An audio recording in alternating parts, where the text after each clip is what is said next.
you've brought up foreign affairs, and I'd like to plumb your views on that. May I ask you about foreign affairs and your thoughts on the Obama administration? There's a man, I would say, of the left, not just a liberal, but of the left.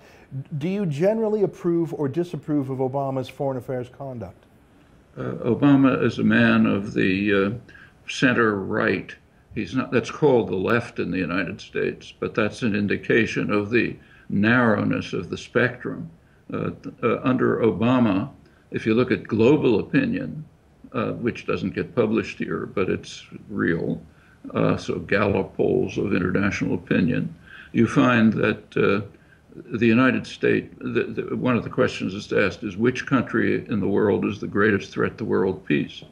The United States is in the lead by no one else is even close. Way behind in second place is Pakistan. Others who are regarded here as the major threats are barely even mentioned. Well, surely the Islamic State and Boko Haram and Al-Qaeda, do you think that Barack Obama and the United States are a greater threat to peace than these Muslim terrorist groups I've just listed? You didn't ask, I didn't say, I didn't give you my opinion. Okay, I'm sorry, go ahead. Sorry, I gave you global opinion. Okay, global please. opinion as taken by the Gallup organization, the main polling organization. As far as I'm aware, that wasn't even published here, but it's a significant fact. And if you look at the reasons, there are reasons. So, for example, take President Obama's global assassination campaign, the drone campaign. It is a campaign which openly, not secretly, targets people who are suspected of perhaps intending someday to do harm to us.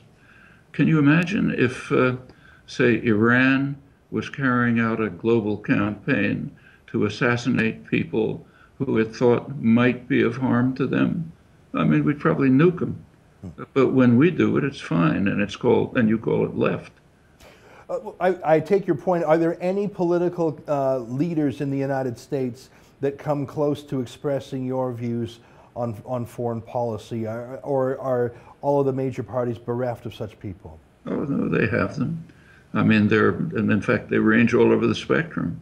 So there have been times when, say, Bernie Sanders expressed views very close to mine on foreign policy. There are times when Rand Paul did. Let me ask you about the United States. I know you're a strong critic of the war on terror. You discussed your opposition to droning. And I think that you have been a leading critic of the United States' foreign policy for many years.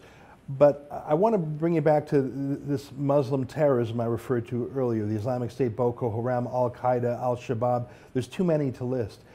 At what point does your criticism of the United States, however valid it may be, seem disproportionate given the threat of what I and some others regard as the new Nazism of these Islamic fascist theocracies? We've all seen the beheading videos and horrors that are reminiscent of the Nazis. At what point does it seem too exquisitely, that you're making the perfect the enemy of the good, that you may have a criticism of the United States, but it seems trivial to the threat that posed by radical Islam? Do you feel out of balance that you should criticize perhaps America's enemies more? No, I think the opposite. It's, first of all, it's always, let's take, say, let's take Iran, okay? The duty of an Iranian dissident inside Iran is not to join the huge chorus of condemnation of the crimes of Israel in the United States, though the crimes are very real. The duty of an honest dissident, an honest, honorable person in Iran would be to criticize the crimes of Iran. And we understand that. In the old Soviet Union, we respected the dissidents, Sakharov and others, because of their criticism of the crimes, repression, violence of their own country. We didn't care what they said about the U.S. war in Vietnam. That's none of their. In fact, if they supported it, who cared? We honored them for doing what they had to do within their own countries. Same with Václav Havel. We honor him because because of his struggle, his courageous struggle against repression and violence where he was. Whether the fact is that he did support U.S. crimes, but that's marginal. Do you regard yourself as a My dissident? case is quite different. Are you a dissident, Professor? Do I disagree with what does a dissident mean? I don't know. You've been using the term. That's an interesting term. We use the term conventionally is used in the United States only for critics in enemy states. We don't call critics in the United States or its allies dissidents. That's part of a propaganda system. What would you call yourself? A person who gives my opinion about international and domestic affairs. Well, but there's a flavor to your opinion. It happens to be the kind of criticism which we call dissidents in enemy states. So therefore, we should call that here too, not accept the propaganda device of restricting it to enemies. We should apply it to ourselves as well. Now, I'm going to continue. I'm not comparable to the dissidents in the Soviet Union and Iran for many reasons. For one thing, they're under much harsher repression, incomparably harsher.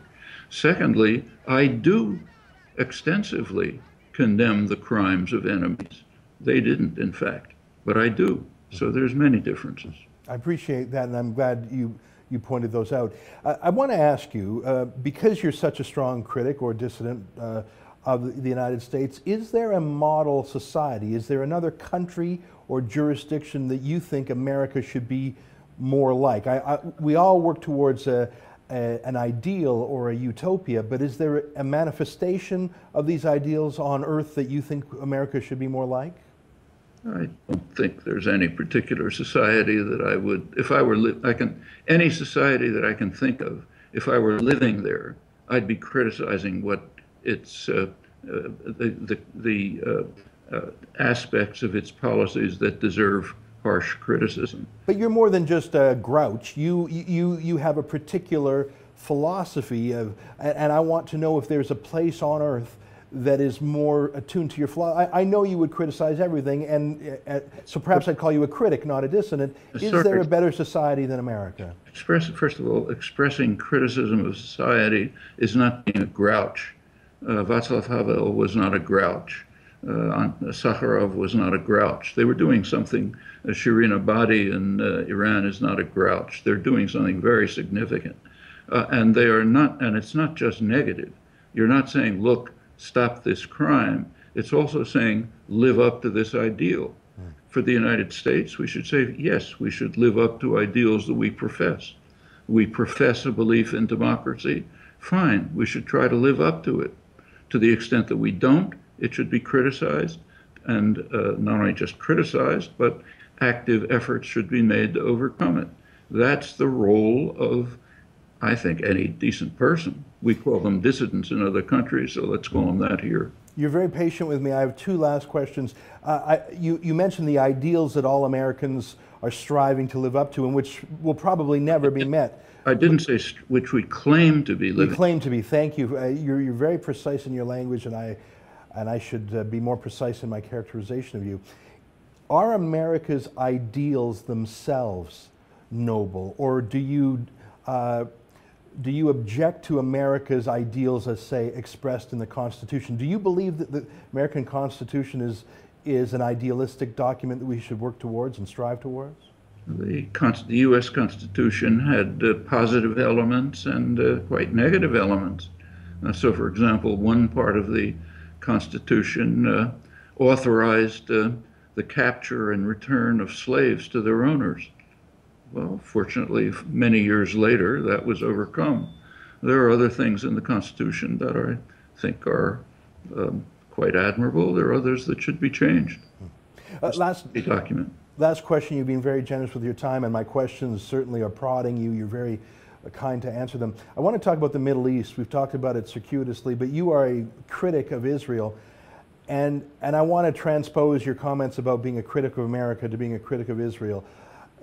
Israel has its ideals that it claims to want to live up to use your phrasing. Would you acknowledge that not only Israel's ideals, but the level it has achieved those ideals, its reality, is morally superior than than its neighbors in the Arab world. Do you believe that Israel is a morally superior country than Iran or Syria or even Egypt?